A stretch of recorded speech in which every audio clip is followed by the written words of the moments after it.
Yes, that's Jessie Ware. What you think? I like her voice. Real She's soulful. good. Thank you, Check her out. Kevin. Thank you, Kevin, for bringing her to my attention. Yes, very soulful, sultry vocalist from the UK, and her website is www.jessieware.com. So, check her out, see what you think. So we've got to acknowledge our birthdays. I like to say happy birthday to the Facebook family and friends. A very special happy birthday. My daughter, Tatiana, turned 27. Yay! On Saturday? My son turned 16 today. Happy birthday. Happy birthday. My sister, one of my sisters turned, I won't tell your age. She turned yesterday. And then I have another sister, her birthday is coming up Saturday. Happy birthday to you. Happy birthday to you. Happy birthday, happy birthday, happy birthday to you. Happy Yay! birthday. Happy birthday and many, many more. So now I'm going to read a little bit of your bio, Blez, so the people can know exactly who you are, what you've done. Okay. Done quite a bit. So you were born in D.C., raised in Maryland. Yes. Singer-songwriter, classically trained in voice. Graduated from the infamous Duke Ellington School of the Arts in Northwest Washington, D.C. Yes. After graduating, she went to start her music career as a session vocalist, working with then Sony producer Reese Johnson. Soon after, Blez joined her first band and began her journey as a gigging vocalist around the D.C., Maryland, and Virginia area. After some disappointments on the local scene, Blez stepped away from music for a few years to pursue other interests, but was called back to music and hit the ground running, and we're glad about that. In 2004, she left the United States to go and live in Thailand, working as a full-time singer with an international band. Wow. Visiting countries such as Cambodia, Singapore, and Japan, just to name a few. When she returned home, she once again jumped into the local music scene after joining the band Second Coming. Shortly after that, she was hired to perform with Marcus Young and Infinite, who then took her back overseas to the Middle East to perform for the troops via Armed Forces Entertainment. Yes. Okay, and the group toured 13 cities in 3 weeks. Yes, it was Wow. very interesting. It was an amazing experience, though. Oh, wow. Well, we're going to talk about that. April 2009 marked a major milestone because you were chosen, the chosen winner of a singing contest, which put you with Jennifer Hudson, and you had a chance to sing at Constitution Hall during the Robin Thicke J. Hud tour. You joined Jennifer Hudson on stage and sang I'm Telling You for a capacity crowd. Yes. Man, you didn't show her up, did you? No, absolutely not. She's awesome, but Yes, she is. I had to step it up now. Yeah. Okay, so let's see. Blez spent 3 years as lead singer for DC's own all-female go-go band Belladonna. She has shared the stage with some top national artists such as Marsha Ambrosius, Chrisette Michele, MC Lyte, Vivian Green, Biz Marquis, and Kim artist El Renee. Mm-hmm. Okay, and now for the first time, Blez will be stepping out on her solo career. And she is introducing her first single, Love Me Baby, which we will get a chance to hear live soon. So first we got to do the hand claps. Yay! Also, Thank you. yes, it's all for you in front of our live studio audience. Yeah, so I'm excited to introduce you and so grateful that you agreed to come on the show. Absolutely. I was excited when you sent me your message. Oh, thank you. Well, it's been a long time coming. During the break, I was saying that Art Mosley, a keyboard player, DC, works with some amazing groups, had first introduced me or told me about you. So I've always, over the last few years, known who you were, but I had never had the chance to meet you. Right. And I've been following you on Facebook and just seeing since you made the announcement. How long ago was that? About 6 months, maybe? Yes, it's been 6 months. My last show with Belladonna was for New Year's Eve at Half Note. Mm-hmm. So after that, it hasn't been that long. And you've been moving full speed ahead. I see you videos of rehearsals and singing, and you got to do it. now got the single coming out, working on a CD project. So Yes, ma'am. family? Let's talk about that, but let's take it from the beginning first. Okay. So when did you or your family first realize that you had the gift of music? I was 4. Mm-hmm. It was, when I first heard Rufus and Shaka Khan's Sweet Thing. Mm-hmm. And I remember as a little girl thinking, I want to sound like that. Mm-hmm. I want to sing like that. So, of course, learned the song verbatim. And every time I heard it on the radio, I'm just singing. And, you know, of course, my family, they're not paying any attention to it. I'm a kid. Mm-hmm. But I knew from that moment that I was going to sing. Mm-hmm. Nice. So when did your parents start to take you seriously? It was a long time. The first time they actually heard me sing in front of an audience was I was in the 6th grade. And it was for our Christmas program. And, you know, I told them about it. I went home and complained to my mom. They always pick the same girl to sing in all the Christmas programs, all the, you know, things that go on in school. And I was just like really upset about that. Mm-hmm. And I said, I'm going to go to the music teacher tomorrow and I'm going to tell her I want to do it. And that's what I did. And she said, okay, well, you have to audition. Mm-hmm. I auditioned and she said, you got it. Oh, wow. So when my family came to the program, they were like, they were shocked. Is that Rhonda? Mm-hmm. So yeah, I was in the 6th grade when they actually realized that I had something. Mm-hmm. So yeah. Nice. Mm-hmm. I know my mom, the person that I was drawn to early on was Phyllis Hyman. Oh, yeah. And my mom would play her music and I would sit in the room for hours and just I just wanted my voice to sound exactly like that. Mm-hmm. And my mom would be like, will you please shut up? And it's so funny because now, you know, she's like, the parents are the first ones there, front and center. Yeah. Yeah, I used to have this little blue and white record player. Mm-hmm. And on Saturdays, I would literally sit in my room. I just talked to my mom about this about 3 weeks ago. Mm-hmm. I would take all of their old 45s, and from sun up to sundown, I would just be in my room, and I would just be mesmerized by the music. Mm-hmm. And I mean, you know, we're talking about old stuff, Sam Cooke and of course Shaka Khan and all of the old, but it didn't matter. Mm-hmm. I was just stuck. I could not pull myself away from the music. Mm-hmm. So she's like, I remember that, and I never bothered you. I just never understood. I'm like, I don't understand it either.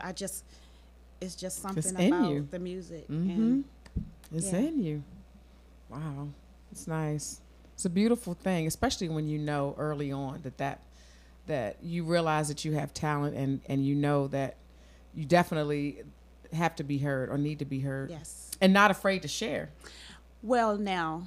I was a little different because and even to this day, in a small setting, like if I'm at a family function or friends and someone will say, oh, can you sing something for us? I'm like, nope. Mm-hmm. I would never do that as, you know, growing up as a little girl, and even like to this day, I don't do that. Mm-hmm. I don't know what that is. That's a little weird. I know. But well, I draw a mental block because I'm like, I don't even know what to sing. Yeah. But then and I feel like I'm on the spot, like everybody's like staring at you. Mm-hmm. I don't know. Yeah, I get it. It's a little weird, but. So in your bio, you mentioned that you had taken some time off from music. So when you decided to come back, what was that transition like coming back? And well, first of all, how long did you take your leave? I was away from it probably for about 10 years. But it was always there, you know. And I just kind of was like, well, you know, that's not really paying the bills. I need to do other things. And so, you know, I started competing. I used to compete as a bodybuilder and fitness competitor. When I started doing that, I then ended up getting my personal trainer certification. So I started training. So I was doing other things to make money, as well as doing hair. I've been doing hair for 26 years. So I just kind of put that to the side, but it just back. won't let you go. That's right. It won't. It won't let you go. So then when you decided that you wanted to get back into music, it was a conscious decision. You said, well, let me get with a band, or was it drawn to you? Actually, what happened, the opportunity to go to Thailand came up. And I was like, okay. At the time I didn't have, my daughter. So it was a no-brainer. I was like, okay, well, I'll do it. So once I got into it and I did that, I'm like, okay. I kind of went through a bit of a depression when I got home, because I'm like, okay, so now what? I still want to sing. So I was talking to a few of my friends about it, and one of my friends, Jennifer, said, I know, I have a friend that manages a band, so we can go check them out and, see if they're looking for a singer. I said, okay. And we did. And that's how I ended up with Second Coming. And then from there with Marcus Young and Infinite, and it just went on and on and on. I started doing gigs with Robert Smoot's Friend Core.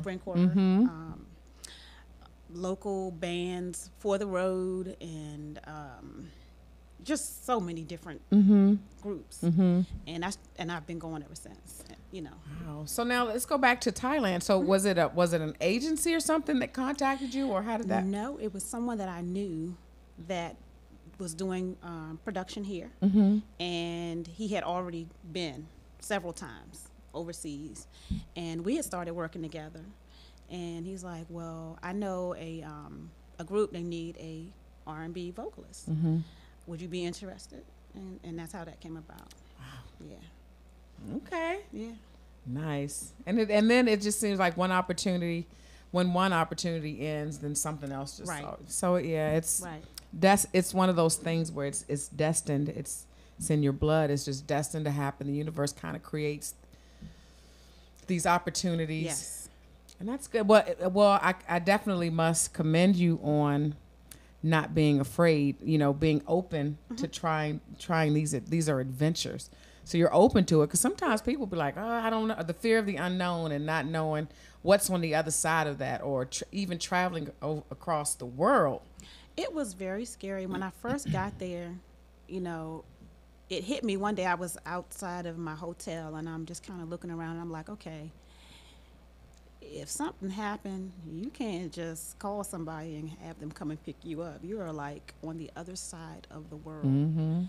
And that's kind of when it hit me. It was really scary, but I was like, okay, you're here now, so you don't need to think about that. That's so right. Let's go. And it was very, it was one of the best experiences I've ever had. And I ended up learning a little bit of Thai, because when you're going out and you're trying to order your food and stuff, some people speak English, but a lot very don't. few. And how long were you there? I was there for 4 months. And when I came back home, I actually didn't start with Second Coming until the beginning of the next year. So that whole time I was home, and I'm just like, I want to sing. I need to get back. I need to get in the band or something. It was just nagging. Yeah, I couldn't handle it. I had gotten back into it, and I was just ready to keep going. And timing is everything too. Absolutely. Timing is everything, and when it's your time and things are set in motion, then it'll keep progressing just as it is with you. And I believe that. I mean, just with the process now, with the project and everything, when you first think about it, it seems such a big task. It'd be overwhelming. But you would be amazed at how many people were sitting back watching, and when you announce, hey, I'm going to be doing this project, how many people are willing to help you? Come to you. Absolutely. Yeah. And that's basically what happened. Everybody was like, my inbox was flooded, my text just, hey, you need some music, you need somebody to play, what do you need? Yeah. And I was like, really? That's right. Yeah. That's God. Man. Absolutely. Okay, so then that kind of segues into, in terms of your decision to embark on your solo career. So what was it? What was that defining moment that led you to decide that now is the time. It's time for me to do me and share myself with the world. And I have this song in my heart and this message to send out. I think a lot of gigging musicians and singers can agree with, you get to the point where you get stuck and you kind of do the gigs and you get used to getting the money and you're gigging and it's just, that's it. And it's like, okay, I know I want to do my own thing, but you get stuck on that, what I call a hamster wheel. And it's comfortable and there's nothing wrong with it. But if you want something different, you have to do something different. Right. So I wanted my own material. You know, we have a lot of bands that do covers, and that's a good thing, because most of the time when you're being hired by promoters, that's what they want. The people want to hear familiar music. What's familiar, right? You know, but there's nothing to say that you can't kind of incorporate your own stuff into your set. And I just wanted my own music. I just really want to do, even if I'm doing covers, I want to do it my way. Right. And that's basically, I just wanted something different. I want to do more than just covers, like all the time. So basically that was the motivation, just wanting my own material. I mean, I've been writing since I started, and I just want my own material. Okay. Basically. So when people, what is it that you want people to know about Blez when they hear your project? I know that you're in the development phase now. You just finished your first single. What is the takeaway that you want folks to know about your music and about you? I basically just want, when people hear my music, I want it to remind them of a time where, or a song that just made them feel good. It's like, oh man, I remember when, this song takes me back to, that's what I want. I just want, like I always say, I want to bring back real R&B. We have pretty much the same 5 songs on the radio, on mainstream radio, that you hear all the time. It's like, okay. I just want to get back to a time where it was more variety and it was real music, real musicianship, real lyrics. That you wanted your kids to sing to. That you want your kids to sing to, and you're not hearing all this bleeping out. So you can't even really get the real context of the song because it's bleeping every 10 seconds. So just that. I just want the music to feel good too. And it's amazing because when we were recording this particular song, one of the musicians, when he came to do the session, he had his mom with him because when they left, they were going somewhere else. So they started playing the song, and she said, "Oh, this music just takes me back." And I almost started crying because that is the reaction that I want. And the actual young lady that arranged this particular song for me is also a member of Belladonna. She was there. And I tapped her and I said, "Did you hear what she just said?" And I said, "We're on the right track." Right. That's the reaction that I want when people hear my music, whether it's a cover song or whether it's an original. I just want you to be like, yeah, just close your eyes and like, oh my goodness, this music. That's what I want. So let's talk about the first single, Say You Love Me. Love Me Baby. I'm sorry, Love Me Baby. I'm reading wrong. I don't have my glasses on. Love Me Baby. That's okay. Let's talk about that. What was the inspiration behind the song? Love Me Baby is actually a cover, and it is one of the songs that I remember from my childhood. It has always been a favorite, and and there are several songs like this that I remember from when I was a kid, and it's just something that I've always wanted to do. And actually, Karis and I, when we were in Belladonna together, we talked about doing a lot of stuff, and this is one of the songs that we talked about. So when I got the opportunity to start my project, I called her up and I was like, "You still want to arrange the song?" And she was like, "What? You really have to ask?" So she's working. She arranged this song, and we're gonna be doing some other stuff, some original material, because she actually is the arranger. She arranges all the music for Belladonna. Mm-hmm. So I know what her abilities are, and I was like, oh, I need you on my project. Now, what does she play? She doesn't play a thing. She's the lead talker. Okay. She doesn't play an instrument, but her ear Yes. is sick. Nice. When she does this, Uh-huh. it's coming. It's coming.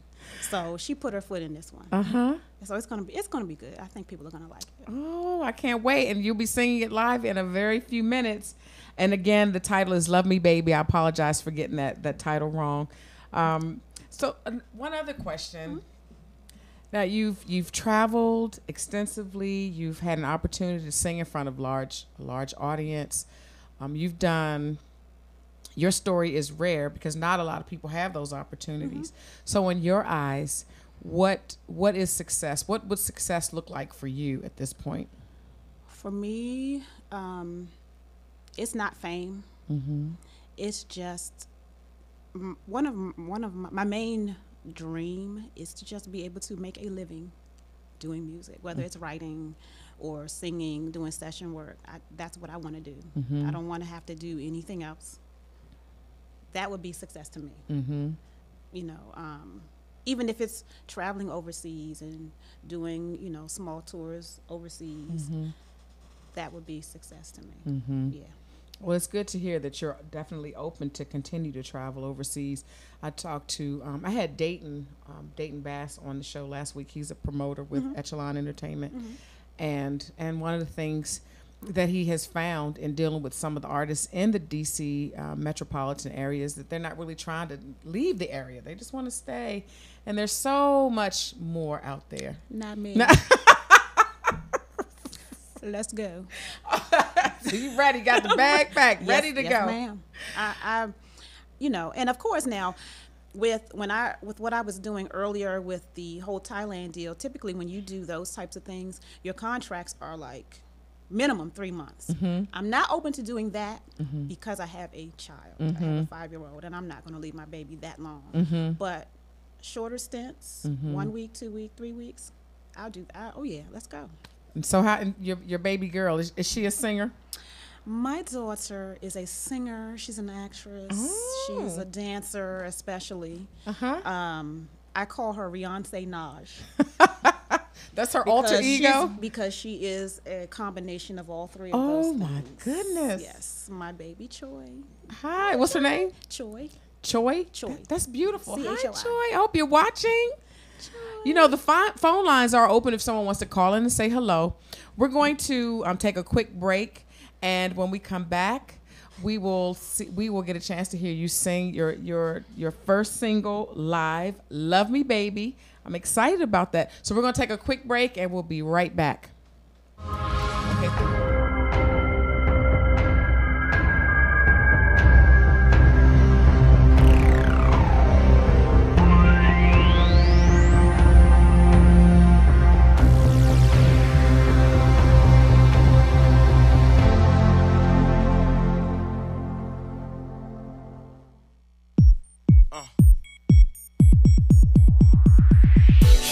You heard them all. A lot of fellas play hard, but they soft like cloth. And I'ma taste things that's that up or all. And I will not stop till I get you off. Off with the mother cats. I tell you like A-Funk, baby, I'ma break your back in a good way though, in a hood way though. And not the top like TKO. Oh. Measure for measure, your love so much pleasure. Like a haunting melody, you came inside and captured. And I'm so happy you're the rhythm of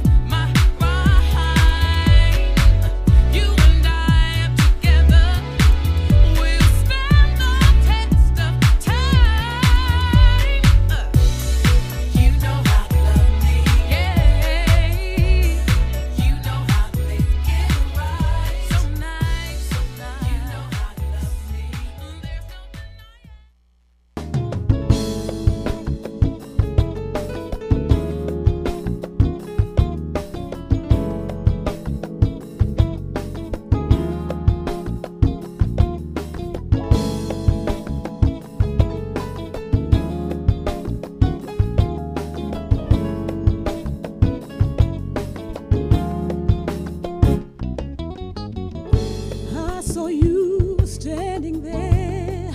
You brought back those memories. Where have they gone? Things have changed. Now you're gone, and I'm here without your love. Will we love again? Once I thought our love would last forever.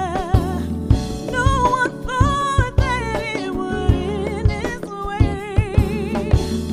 How can you say you love me and turn around and hurt me?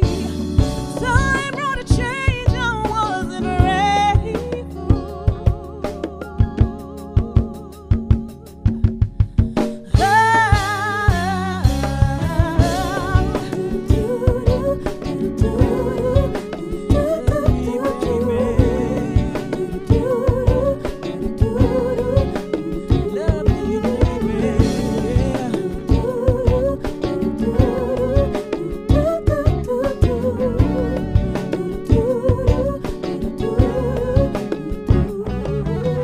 Then the moments we shared were visions of ecstasy.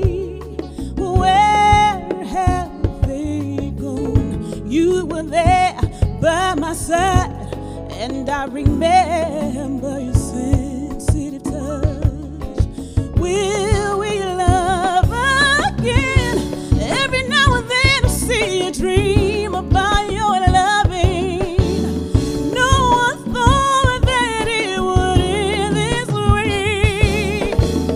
You were my life, and now the world that I see is in it. Time brought a change I wasn't ready for.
Dream about your loving.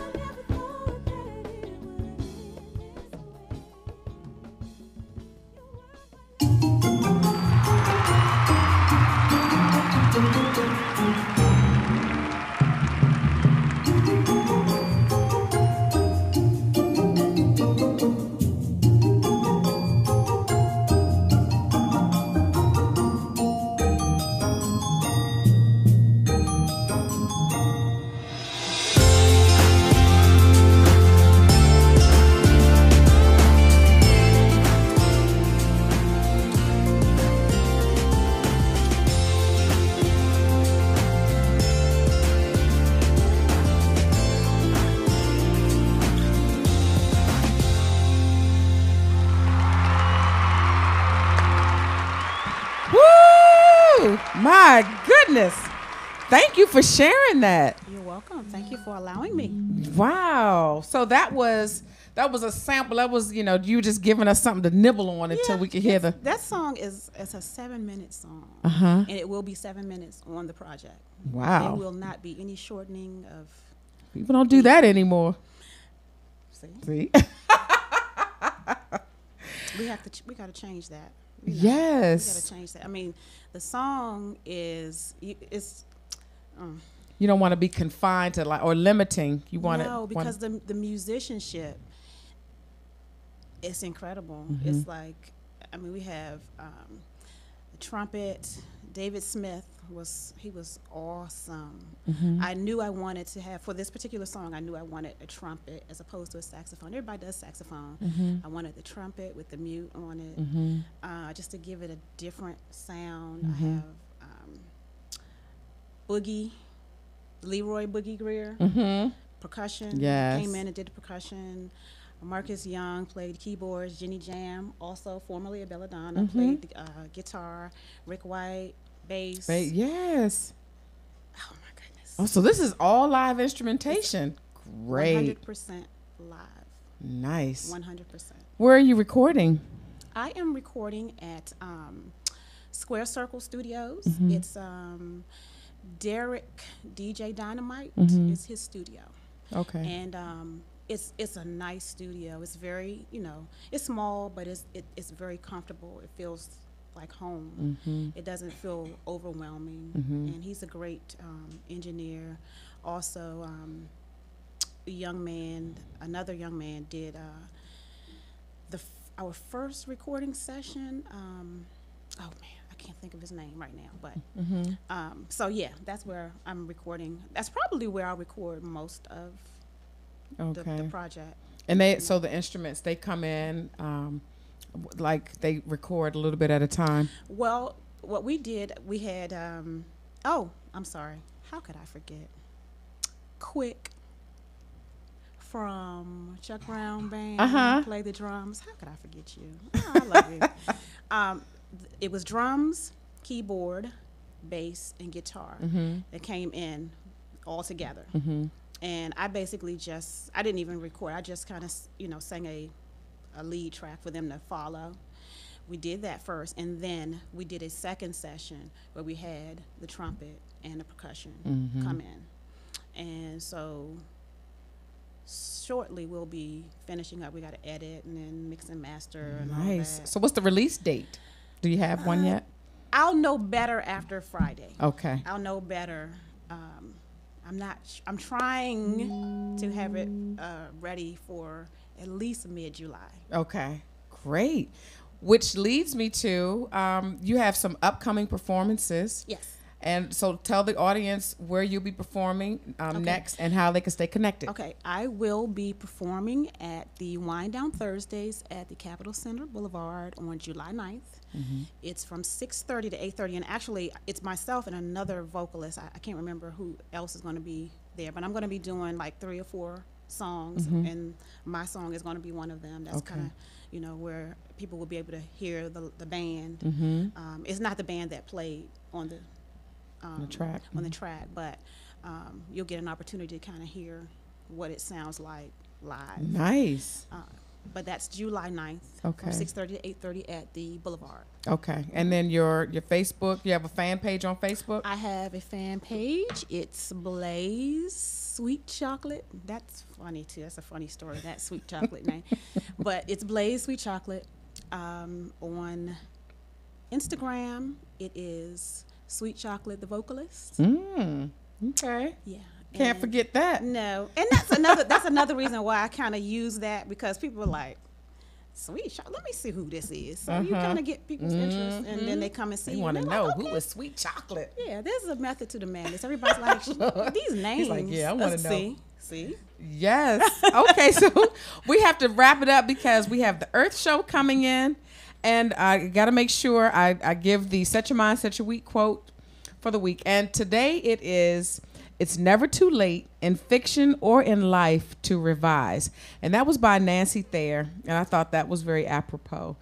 And my takeaway from that is that life is about trying different things out that may not work at the time, but it doesn't necessarily work in your long-term plan, and that's okay.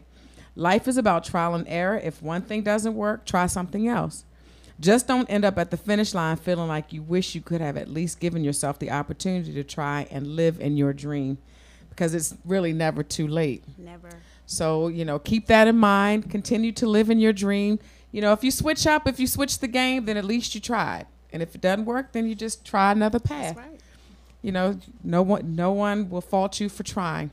We're not going to play our video for this week because we have run out of time, but I want to say thank you so much to Blez. Thank you for having me. Please come back. Once you get halfway through your project, or as you get closer to finishing, we got to come back and play it and talk about it. I would love to. I can't wait. It was a pleasure meeting you.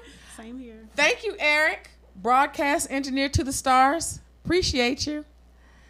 Thank you, WLVS, Listen Vision Live. Appreciate you providing us with this platform, and me in particular, to introduce independent artists in the DC metropolitan area. I appreciate it. And make sure you guys stay tuned for the Earth Show. I will see you next week. Make sure you stay tuned and bring friends.